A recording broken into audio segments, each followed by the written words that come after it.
الحمد لله كفى وسلام على عباده الذين اصطفى أما بعد فأعوذ بالله من الشيطان الرجيم بسم الله الرحمن الرحيم وهو الذي خلق من الماء بشرا فجعله نسبا وصهرا وكان ربك قديرا وقال الله عز وجل ومن آياته أن خلق لكم من أنفسكم أزواجا لتسكنوا إليها وجعل بينكم مودة ورحمة صدق الله مولانا العظيم وقال النبي صلى الله تعالى عليه وآله وسلم الدنيا كلها متاع وخير متاع الدنيا المرأة الصالحة وقال صلى الله عليه وسلم النكاح من سنتي فمن لم يعمل بسنتي فليس مني او كما قال عليه الصلاة والسلام۔ معزز بھائیوں، دوستوں اور بزرگوں، اللہ تبارک و تعالیٰ نے اس دنیا کو ایک نظام کے ساتھ چلایا ہے۔ اللہ قرآن کریم میں جا بجا تنبیہی اور توبیخی لب و لہجے میں ارشاد فرماتے ہیں کہ افحسبتم انما خلقناکم عبثا، تم ایسا سمجھتے ہو کہ یہ کوئی کھیل کود اور تماشا ہے جو صبح 10 بجے سے شروع ہو کر شام کو 5 بجے ختم ہو جانے والا ہے اور اس کا کوئی حساب کتاب نہیں لینا ہے۔ اَيَحْسَبُ الْإِنسَانُ أَن يُتْرَكَ سُدًى، کیا انسان ایسا گمان کرتا ہے کہ اس کو ایسے ہی چھوڑ دیا جائے گا؟ ایک آیت کریمہ میں فرمایا وَمَا خَلَقْنَا السَّمَاوَاتِ وَالْأَرْضَ وَمَا بَيْنَهُمَا لَاعِبِينَ، ہم نے آسمانوں اور زمینوں کو بیکار اور فالتو بنا کر پیدا نہیں فرمایا ہے۔ اور بھی بہت سی آیتیں ہیں۔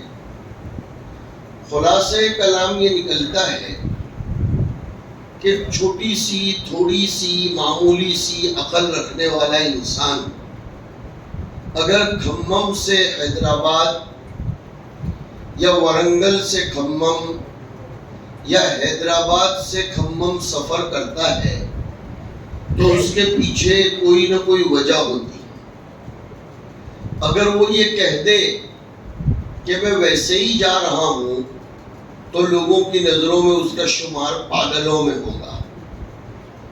پتہ چلا کہ اللہ رب العزت نے زمین و آسمان کا یہ مستحکم اور مضبوط نظام ایک زبردست حکمت کے پیش نظر پیدا فرمایا ہے۔ مفسرین لکھتے ہیں کہ اللہ نے 2 حکمتوں کے پیش نظر آسمانوں اور زمینوں کو پیدا فرمایا ہے۔ ایک حکمت پر تو ہم لوگ بہت کلام کرتے ہیں، ایک مقصد پر تو ہمارے علماء، دعوت کے ساتھی، بزرگان دین بہت کلام کرتے ہیں، لیکن دوسری حکمت چھیڑی نہیں جاتی۔ آج میں وہ دوسری حکمت کی طرف توجہ دلاؤں گا۔ پہلی حکمت جس کی طرف عام طور پر دھیان دلایا جاتا ہے وہ ہے وَمَا خَلَقْتُ الْجِنَّ وَالْإِنسَ إِلَّا لِيَعْبُدُونَ، کہ ہم نے جناتوں اور انسانوں کو اپنا بنانے کے لیے، لیعبدون کا اصل ترجمہ یہ ہے، اپنا بنانے کے لیے، اپنا وفادار بنانے کے لیے۔ اور حضرت مولانا یوسف صاحب رحمۃ اللہ علیہ کی زبانی اگر لیعبدون کا ترجمہ کروں تو من چاہی اور تن چاہی زندگی چھوڑ کر رب چاہی زندگی پر لانے کے لیے میں نے پیدا کیا ہے۔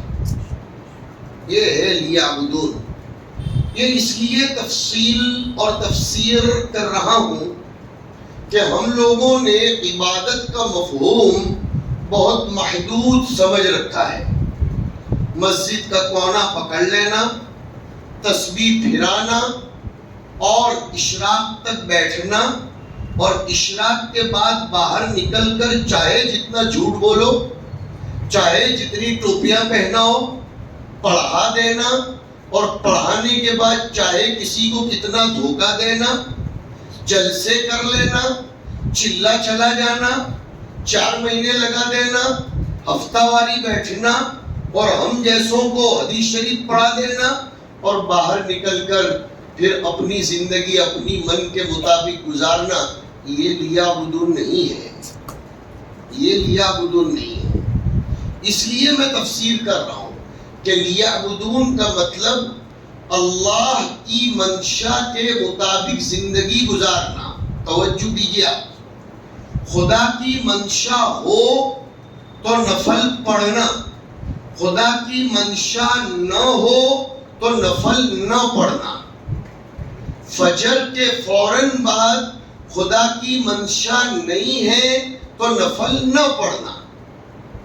عصر کے بعد خدا کی منشا نہیں ہے تو نفل نہ پڑھنا. اور اگر امت عمومی پریشانی میں مبتلا ہے تو اس عمومی پریشانی کو مد نظر رکھتے ہوئے اپنی مسنون قراءت کو نماز میں مختصر کر دینا، یہ ہے رب چاہی زندگی. ایک حدیث شریف کی روشنی میں سمجھاؤں.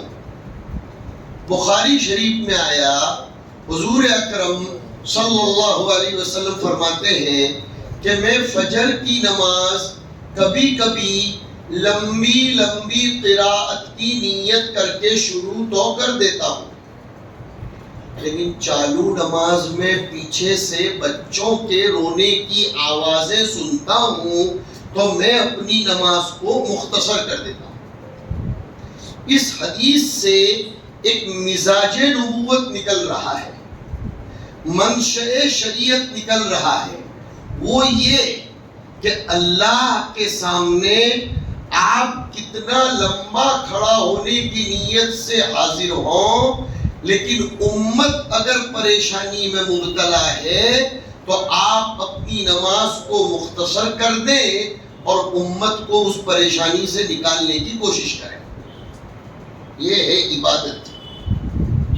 ایسا نہیں کہ بھئی میں نے تو قول باندھا ہے، طے کیا ہے کہ 10 رکوع پڑھوں گا، دنیا چاہے مر جائے، میری بیوی چاہے مر جائے، میری ماں چاہے سسکتی بلبلاتی رہے، میں تو وہی کروں گا جو میری جہالت کی بنیاد پر میں نے سمجھ رکھا ہے. میں نے بیچ میں ایک جواب دے دیا.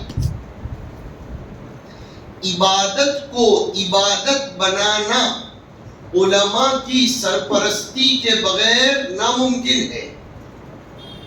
جو عبادت علماء کی سرپرستی سے ہٹ کر طے کی گئی وہ عبادت نہیں ہے، وہ نفسانیت ہے. وہ نفسانیت. جھوٹ بولنا بہت بڑا گناہ ہے، لیکن میں نے کہا رب چاہی بات یہ ہے کہ اگر بیوی کا دل خوش کرنے کے لیے جھوٹ بولا جاتا ہے تو صدقے کا ثواب ہے. بیوی کا دل راضی کرنے کے لیے.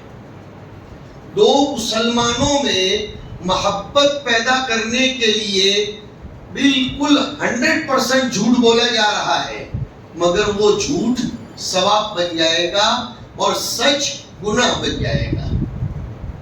من تو یہ کہہ رہا تھا سچ بولو، رب کہہ رہا ہے جھوٹ بولو. یہ ہے رب چاہی من چاہی زندگی کے درمیان کا فرق.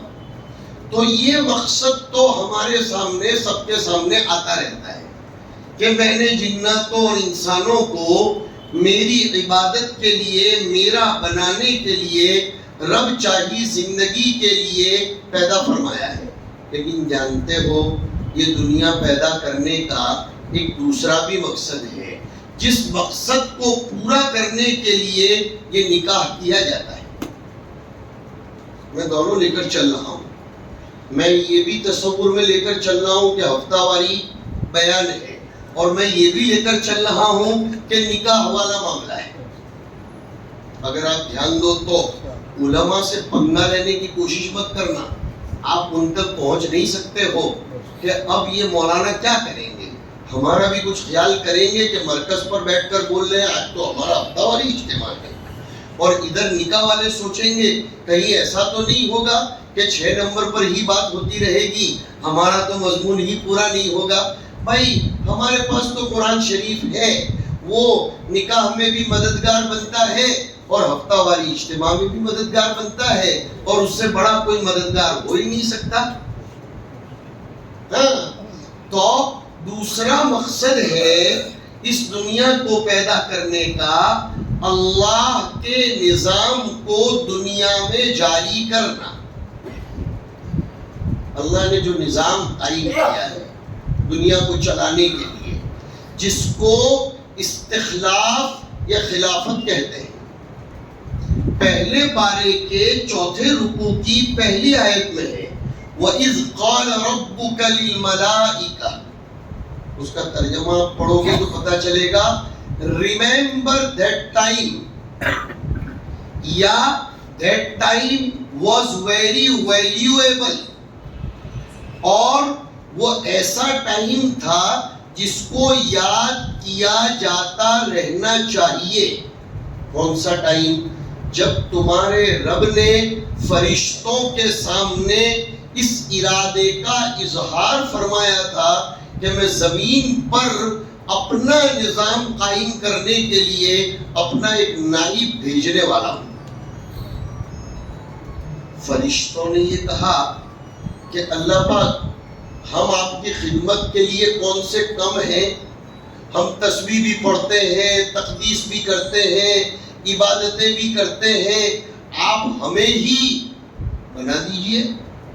اللہ نے فرمایا نہیں. ہم لوگ مدرسوں میں جملہ سنتے ہیں لِكُلِّ فَنٍ رِجَالٍ، ہر میدان کے کھلاڑی الگ الگ ہیں. سچن تندولکر یہ فٹ بال کھیلنا جانتا تو ہے، لیکن اسے یہ کہہ دیا جاتا ہے آپ کرکٹ کے میدان میں ہی اچھے لگتے ہو. ایک مولوی صاحب ڈرائیونگ کرنا جانتے تو ہوں، لیکن انہیں کہا جاتا ہے آپ تو مسجد مدرسے میں اچھے لگو گے. اور ایک ڈرائیور صحیح قرآن شریف پڑھنا جانتا تو ہو، لیکن اس کو کہا جائے گا آپ یہاں متھا مت مارو، آپ اپنا کام ادھر کا سنبھالو. لِكُلِّ فَنٍ رِجَالٍ، ہر میدان کے الگ الگ لوگ مقرر ہیں. تو فرشتے تسبیح و تقدیس، تحلیل و تسبیح میں بہت آگے، لیکن دنیا کا نظام چلانے کے لیے دنیا کی ہر چیز کی خاصیتیں، اس کے فائدے، اس کے نفع، اس کے نقصان، اس کے استعمال کے طریقے اور اس کا ری ایکشن، اس کا ایکشن، یہ سب جاننا ضروری ہے. اور وہ دنیا میں ایک ہی مخلوق ہے جو جانتی ہے، وہ میں اور آپ ہیں. ہم اتنے ویلیویبل لوگ ہیں. مصیبت کیا ہے معلوم ہے آپ کو؟ ہم نے اپنی ویلیو کو ہی نہیں جانا. بقول حجت الاسلام حضرت مولانا نانوتوی رحمت اللہ علیہ کے پوتے اور دارالعلوم دیوبند کے 55 سال تک اہتمام سنبھالنے والے حضرت مولانا قاری محمد طیب صاحب رحمت اللہ علیہ فرمایا کرتے تھے کہ ہر انسان کو یہ جاننا ضروری ہے کہ میری افضلیت کا راز کیا ہے. میں سب سے زیادہ افضل کیوں ہوں؟ اس لیے کہ میں نت نئے قسم کے کھانے پکانے جانتا ہوں. تو یہ تو جانور بھی کرتے ہیں. میں بہت اچھا مکان بنانا جانتا ہوں، جانور بھی شاندار آشیانہ بناتا ہے، بلکہ اس کی کاپی لوگ کرتے ہیں. اس لیے کہ میں لیڈرشپ کرنا جانتا ہوں. تو شام پڑے آپ نے پرندوں کو دیکھا ہوگا، وہ بھی لیڈرشپ کرتے ہوئے آسمان پر اڑتے ہیں، اور آسمان کو اگر نہ دیکھنا میسر ہو تو گھروں میں کبھی گڑ کی چھوٹی سی ڈلی رکھنا، لیڈرشپ سمجھا رہا ہوں، گڑ کی چھوٹی سی ڈلی رکھ دینا اور اس ڈلی کے ساتھ دوا رکھ دینا کوئی۔ چونٹیاں بغیر انویٹیشن کارڈ کے آ تو جائیں گی، لیکن پہلی چونٹی اگر بھنک لگ گئی اس کو کہ اس میں زہر ملایا ہے تو وہ یو ٹرن کرے گی یا ریورس گیئر لگائے گی، اور ہر آنے والی چونٹی اس سے ٹکرا کر وہ بھی واپس ہو جائے گی۔ گویا وہ پہلے والی چونٹی نے لیڈرشپ کر لی کہ یہ نقصان ہے، میں تم کو کہہ رہی ہوں کہ یہاں مت جانا، اور معاملہ ختم ہو جائے گا۔ سورہ نمل کے نام سے ایک سورت ہے 19ویں پارے میں، بڑی اچھی قیمتی بات یاد آئی، سننے کے لائق بات ہے، یہ سب لوگوں کو، ایجوکیٹڈ پیپل کو بھی سننے کے لائق بات ہے۔ حضرت سلیمان علیہ السلام کا لشکر یہ نکلا تھا، آگے چونٹیوں کا بل تھا، ان میں سے جو چونٹی کی لیڈر تھی اس نے ایک بات کہی، قرآن نے چونٹی کی بات کو بھی اپنے سپارے میں ذکر کیا۔ اس میں لگے ہاتھ ایک بات کہتا چلوں، اسلام ایجوکیشن کے باب میں بہت زیادہ براڈ مائنڈیڈ ہے کہ اگر چونٹی سے بھی کوئی چیز سیکھنے کو مل جائے تو سیکھ لو۔ یہ پوائنٹ کی بات کہہ رہا ہوں میں، اگر کسی دیوار پر کوئی کندہ نصیحت سے کوئی بات سیکھنے کو مل جائے سیکھ لو، چاہے وہ دیوار کسی غیر ہی کی کیوں نہ ہو۔ اسلام ایجوکیشن کے باب میں جاگیرداری کا قائل نہیں ہے کہ ہم جو بولیں وہی آپ مانو، کام کی بات جہاں بھی مل جائے لے لو۔ تو چونٹی کے سردار اور لیڈر نے ایک بات کہی تھی، قالت نملۃ یا ایھا النمل ادخلوا مساکینکم لا یحطمنکم سلیمان وجنودہ وہم لا یشعرون۔ وہ بڑی چونٹی نے چھوٹی چونٹیوں سے کہا کہ اے چونٹیوں تم اپنے اپنے بل میں داخل ہو جاؤ، سلیمان اور اس کا لشکر کہیں تمہیں رونڈ نہ ڈالے اس حالت میں کہ انہیں احساس بھی نہ ہو۔ یہ وَهُمْ لَا يَشْعُرُونَ کہہ کر قسمت انبیاء کو بھی قرآن نے سنبھال لیا ہے، ورنہ الٹا چشمہ لگانے والا یہ کہہ سکتا تھا کہ چونٹی کو بھی حضرت سلیمان کے آتنکواد سے ڈر لگتا تھا، اس لیے اس نے کہا کہ کہیں سلیمان تمہیں رون نہ ڈالے۔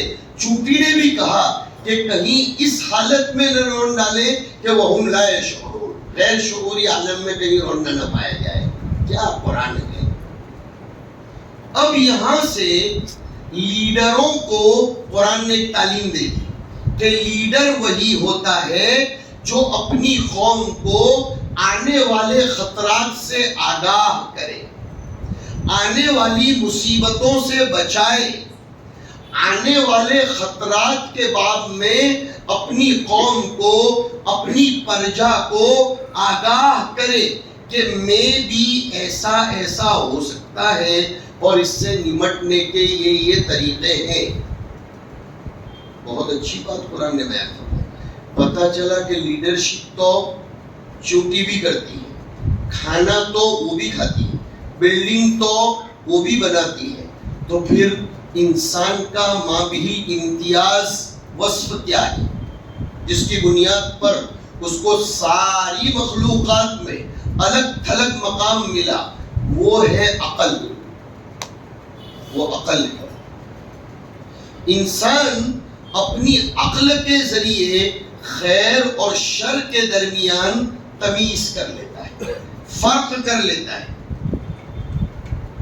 اگر کسی انسان میں عقل نہیں ہے تو وہ دیکھنے میں چاہے انسان کہا جائے لیکن رب کی فہرست میں وہ حیوان ہے۔ اس عقل کی بنیاد پر دنیا میں اس کو خلافت کی ذمہ داری لے کر بھیجا گیا، اب دنیا میں اس کو آ کر نظام تو چلانا ہے. ایک مدرسے کا میں کسی کو پرنسپل بنا دوں اور محتمم بنا دوں، لیکن اس مدرسے میں طلبہ پڑھنے ہی نہ آئے تو وہ پرنسپل کس پر لیڈرشپ کرے گا؟ وہ کس کا پرنسپل بن کر رہے گا؟ ہمارے حضرت مولانا غلام صاحب دامت برکاتہم فرمایا کرتے ہیں کہ محتمم کو طلبہ کے باب میں سمجھنا چاہیے کہ طلبہ ہیں تو میں ہوں. اساتذہ کو بھی یہ تصور رکھنا چاہیے کہ طلبہ ہیں تو میں ہوں. بالفاظ دیگر طلبہ ہماری معاش بھی ہے اور ہماری معاد بھی ہے. سیدھی بات ہے. اب جماعت کے کام میں امیر کس کام کے اگر مامور ہی نہ ہو تو آپ اکیلے جاؤ اور میں کہوں آپ امیر صاحب، تو آپ سوال کریں گے کس کا امیر میں؟ کہا آپ امیر صاحب. ارے بھائی کس کا امیر؟ کہا امیر صاحب. ارے کائے کا امیر بھائی؟ 4-5 تو ہونے چاہیے ساتھ میں، 2-3 تو ہونے چاہیے. پتا چلا کہ آپ کے ساتھ امیر کا لقب تب تک لگا ہے جب تک یہ 2-4 ہیں. اس لیے کہا جاتا ہے کہ امیر کا کام ہے کہ ساتھیوں کو سنبھال کر چلے. ساتھی بڑھ گئے، ہٹ گئے، کٹ گئے تو امیر کو کیا دال میں ڈال کر اپن بگھارا بنائیں گے؟ کچھ کام کا نہیں. پھر وہ امیر ساتھی بڑھ گئے. تو اللہ نے دنیا کا نظام چلانے کے لیے انسان کو پیدا فرمایا، یعنی حضرت آدم علیہ السلام کو. اب یہ نظام کس پر چلائے گا؟ یہ انسان حضرت آدم کس پر نظام چلائیں گے؟ پبلک پر، بنی نوع انسان پر، انسانوں کی جماعت پر. تو یہ انسانوں کی جماعت وجود میں کیسے آئے گی؟ یہ انسانوں کی جماعت کو وجود میں لانے کے لیے نکاح کے نظام کو جاری فرمایا. بالفاظ دیگر خدا کے مقصد تخلیق یعنی خلافت میں نکاح کا نظام معاون بنتا ہے. بالفاظ دیگر نکاح کرنے والا خدا کے نظام کا معاون ہے اور وہ تعاونوا علی البر والتقوی کر رہا ہے. اسی لیے تو حدیث شریف میں آیا کہ من زوج للہ، یہ سنت چھوٹ رہی ہے جو ابھی آگے بیان کرنا چاہ رہا ہوں، کہ جو اللہ کو راضی کرنے کے لیے کسی کے لڑکا لڑکی میں شادی کرواتا ہے، دو بول بول کر. پہلے بڈھے ایسے ہوتے تھے، فکر رکھتے تھے کہ بھئی ہماری مسجد میں، ہمارے محلے میں فلاں صاحب کی لڑکی جوان ہو گئی ہے اور فلاں صاحب کا لڑکا جوان ہے، تو وہ فکر کرتے تھے. 2 رکعت صلاۃ الحاجت پڑھ کر خود ہی پیغام لے کر جاتے تھے اور ان کی نیتوں میں صلاح ہوتی تھی تو ان یریدا اصلاحا یوفق اللہ بینہما والا معاملہ طے پا جایا کرتا تھا. آج کل تو آدمی کو کسی فکر ہی نہیں ہے. حدیث میں کیا آیا؟ من زوج للہ، جو اللہ کو راضی کرنے کے لیے رشتے کرواتا ہے، توجہ اللہ تاج الملک، اللہ تعالیٰ قیامت کے دن اس کے سر پر حکومت کا تاج پہنائیں گے. اللہ اس کو حکومت کا تاج پہنائے. ایک روایت میں آیا کہ جو اللہ کو راضی کرنے کے لیے لڑکا لڑکی کا رشتہ لگاتا ہے اور جوڑتا ہے، اللہ رب العزت قیامت کے دن اس کو حور عین میں جس میں سے چاہے لینے کا اختیار دے دے. یہ بھی ایک خدمت ہے، یہ بھی ایک خدمت ہے. دین کی خدمت کسی دائرے میں منحصر نہیں ہے. دین کا کام کسی شعبے میں محدود نہیں ہے. اگر 2-5 ساتھی امت میں رشتے لگانے کا کام کرتے ہیں تو دعوت کے ساتھیوں کو چاہیے کہ ان کو گلے سے لگائیں، ان کی قدر کریں. علماء کو چاہیے ان کا اعزاز کریں، ان کا استقبال کریں، اور انہیں بھی چاہیے کہ وہ کبھی کبھی اپنے کام کے فضائل دعوت کے کام میں لگ کر تعلیم کی مجلس میں بیٹھ کر سنیں. فضیلت سنیں گے تو مہمیز ملے گی اور آدمی موٹیویٹ بن جائے گا. دونوں طرف سے کام چلتا ہے. امت کو ہر خدمت گزار کی ضرورت ہے. امت کو کالج کھولنے والوں کی بھی ضرورت ہے. امت کو ہاسپٹل کا نظام چلانے والوں کی بھی ضرورت ہے. 10 لوگ جماعت پہ چل رہے ہیں، ایک ساتھی بیمار ہو گیا، کوئی اچھا ڈاکٹر نہیں ملا، ساتھی مر جائے گا اور جماعت پہ انتشار ہوگا. پتہ چلا کہ اس جماعت کے نظام کو استحکام بخشنے والا وہ مسلم ڈاکٹر بھی ہے اور وہ ہاسپٹل بھی. لہذا انہیں اس کی اور انہیں اس کی قدر کرنا پڑے گی. بات یہاں سے چل رہی ہے کہ نکاح کرنے والے یہ اللہ کے نظام خلافت کو پایہ تکمیل تک پہنچانے والے ہیں. اور اللہ نے اس رشتے نکاح کے ذریعے 2 رشتوں کو خاص طور پر جاری فرمایا. خاص اس پر میں توجہ دلانا چاہتا ہوں. اللہ تعالیٰ فرماتے ہیں وَهُوَ الَّذِي خَلَقَ مِنَ الْمَاءِ بَشَرًا. اللہ کی ذات وہ ہے جس نے انسان کو منی کے نطفے سے پیدا فرمایا اور اس کو 2 رشتوں میں جوڑا. فَجَعَلَهُ نَسَبًا. نسبی رشتے میں جوڑا، باپ دادا پردادا اوپر تک اس کو جوڑا، بیٹا پوتا پر پوتا سکڑ پوتا کھکھڑ پوتا نیچے تک کا پوتا. یہ ایک نظام ہے فَجَعَلَهُ نَسَبًا. اور دوسرا بہت اچھا رشتہ جس میں انسان کو جوڑا گیا ہے وہ ہے مصاہرتی اور سسرالی رشتہ. قرآن نے اس کو باقاعدہ مقام امتنان اور مقام احسان میں بیان فرمایا. پتہ چلا کہ سسرال کا خیال رکھنا یہ بے مردانگی نہیں ہے، یہ کمزوری نہیں ہے، بلکہ یہ مردانگی کی بات ہے کہ آدمی بیلنس بنا کر چلے کہ اپنے خاندان کو بھی سنبھالے اور سسرالی رشتوں کا بھی خیال رکھے. یہ مردانگی کی بات ہے. اور جتنا رشتوں کو سنبھالے گا اتنا اللہ کے نزدیک وہ مقرب بنے گا. ایک روایت یاد آئی ابو داؤد شریف کی، نسائی شریف کی، ترمذی شریف کی. حضور نے فرمایا احق ما اکرم علیہ الرجل ابنتہ و اختہ، کہ آدمی کو اگر کوئی اپنی بیٹی دے دیتا ہے تو وہ اس پر بہت بڑا احسان کر رہا ہے. لہذا اس کو مرتے دم تک اس کے پیر دودھ سے دھو کر پیتے رہنا چاہیے. بیٹی دینا آسان کام نہیں ہے. مجھے پوچھو اور ان سب کو پوچھو جنہوں نے اپنی بیٹیاں دی ہیں.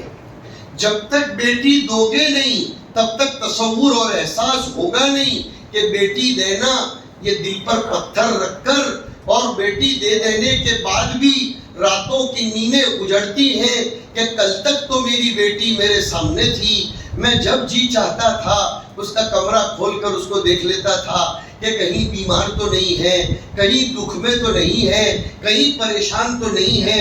لیکن آج میں نے دے دی، نہ جانے وہ پرایا اس کو کس حال میں رکھتا ہوگا.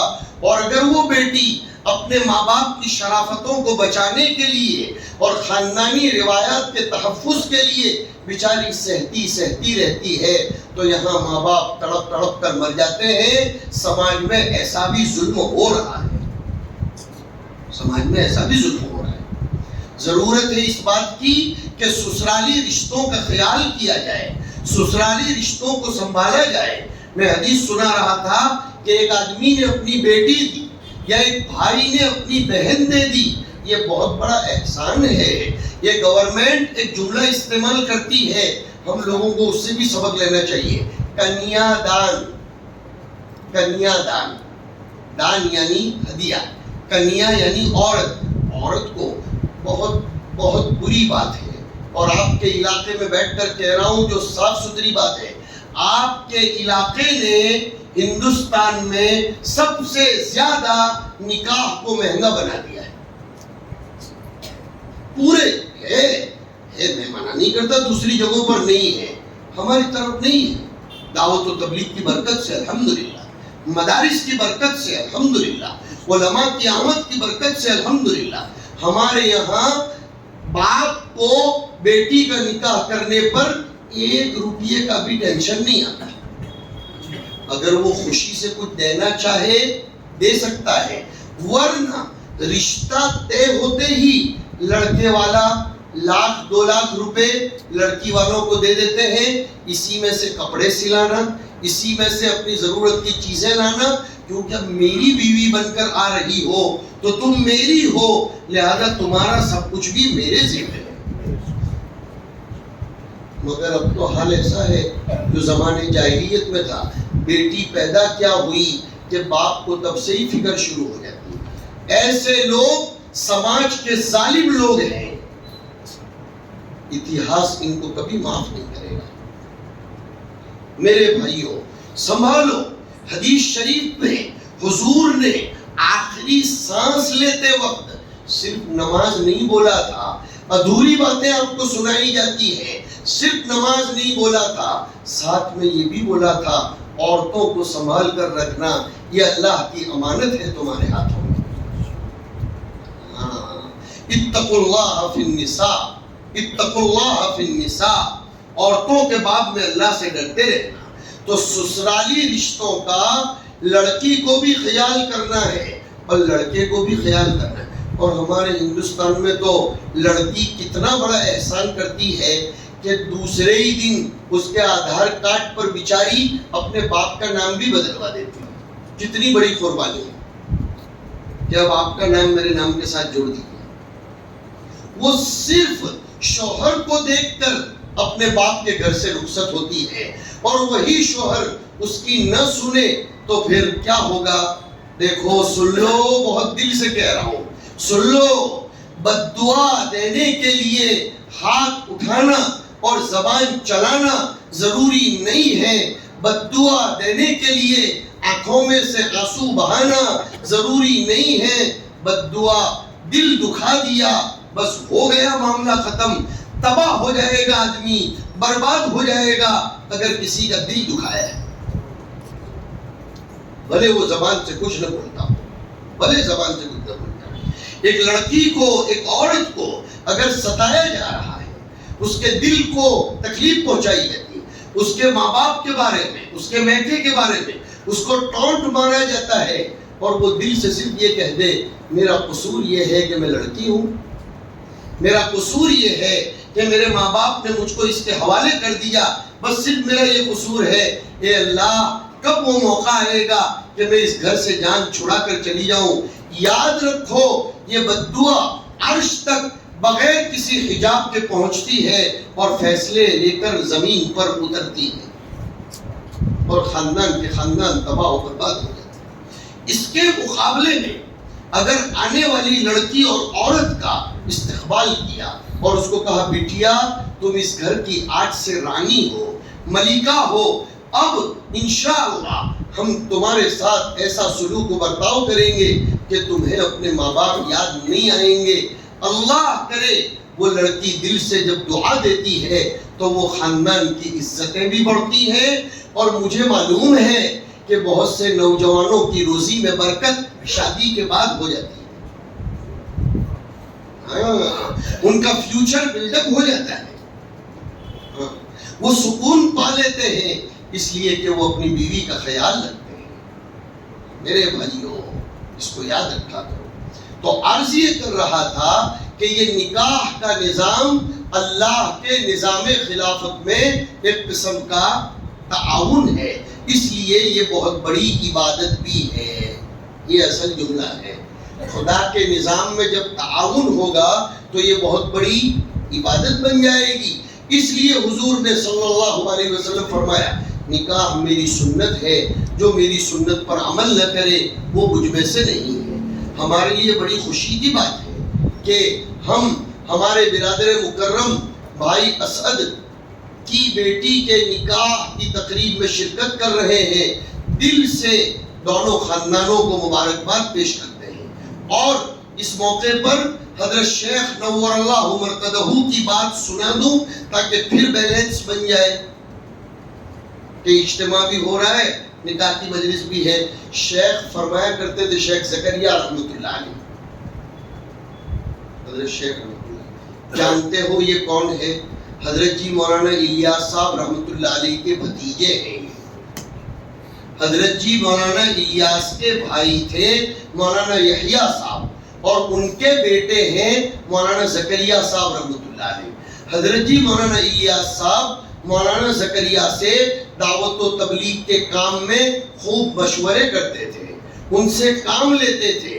اور مولانا یوسف صاحب رحمۃ اللہ علیہ نے تو حضرت مولانا زکریا صاحب کو خوب آگے بڑھایا. وہ حضرت شیخ زکریا فرماتے تھے کہ نکاح کرتے وقت مرد اور عورت کو 3 نیتیں کرنی چاہیے. میں ختم کر رہا ہوں. نمبر 1 نیت یہ کرے کہ میں نکاح اس لیے کر رہا ہوں یا کر رہی ہوں کہ اللہ کے رسول کی سنت زندہ ہو جائے. تو اب وہ یہاں سے دلہے میاں دلہن کو یہاں سے لے کر جب جائیں گے نا تو جتنا ویل چلے گا سنت ادا کرنے کا ثواب. ماشاء اللہ. پیٹرول کا جتنا قطرہ خرچ ہوگا سنت ادا کرنے کا ثواب. اس لیے کہ اس نے نکاح کیوں کیا ہے؟ سنت ادا کرنے کے لیے. دوسری نیت یہ کرے کہ میں نکاح اس لیے کر رہا ہوں کہ میری نگاہ اور شرمگاہ کی حفاظت ہو جائے. حدیث میں وعدہ ہے جو پاک دامن چاہتا ہے اللہ تعالیٰ پاک دامن رہنے میں اس کی مدد فرماتے ہیں. جو غنی بننا چاہتا ہے اللہ تعالیٰ اس کو غنی بناتے ہیں. اور جو خود ہی فقیر بن کر رہے کہ میں تو مانگ کر میری زندگی نہیں، یہ طے کرو خود کے بلبوتے پر رہوں گا. ہاں. نمبر 3 نیت یہ کرے کہ میں نکاح اس لیے کر رہا ہوں یا کر رہی ہوں کہ میرے نبی کی امت میں زیادتی ہوگی، مسجدیں آباد ہوں گی، اللہ کے راستے میں نکلنے والے افراد بڑھ جائیں گے، مدرسوں میں پڑھنے والے طلبہ بڑھ جائیں گے، خانقاہوں میں تزکیہ کرنے والے لوگ بڑھ جائیں گے. اللہ تعالیٰ مبارک فرمائے، اس رشتے کو مقدس فرمائے. حق تعالیٰ شانہ دونوں جوڑوں کو، دونوں خاندانوں کو اللہ رب العزت خوب آباد فرمائے، سرسبز و شاداب فرمائے. اللہ رب العزت ہر قسم کی ناچاقی سے دونوں کی بھرپور حفاظت فرمائے. اور حق تعالیٰ شانہ ماں باپ کو بھی جزائے خیر دے جنہوں نے وقت پر اپنی اولاد کا یہ فریضہ انجام دیا. اللہ تعالیٰ بننے والے داماد کی روزی میں جانے والی بیٹی کے صدقے طفیل خوب برکت دے، صحت میں برکت دے، ایمان کی تکمیل فرمائے. حدیث میں آتا ہے شادی کی گویا آپ کا ایمان مکمل ہو گیا. پتہ چلا دعوت میں ایمان کی جو محنت ہوتی ہے، پتہ سمجھ میں یہ آ رہا ہے کہ نکاح کرو تو ایمان والی محنت میں اور ازدیاد ہوگا، برابر بیلنس بنا رہا ہوں. اللہ خوب برکت نصیب فرمائے. بس یہی دعائیہ کلمات کے ساتھ ہم اپنی گفتگو ختم کرتے ہیں. ہم نکاح کا خطبہ پڑھ لیں. دلہے میاں آ گئے ہیں.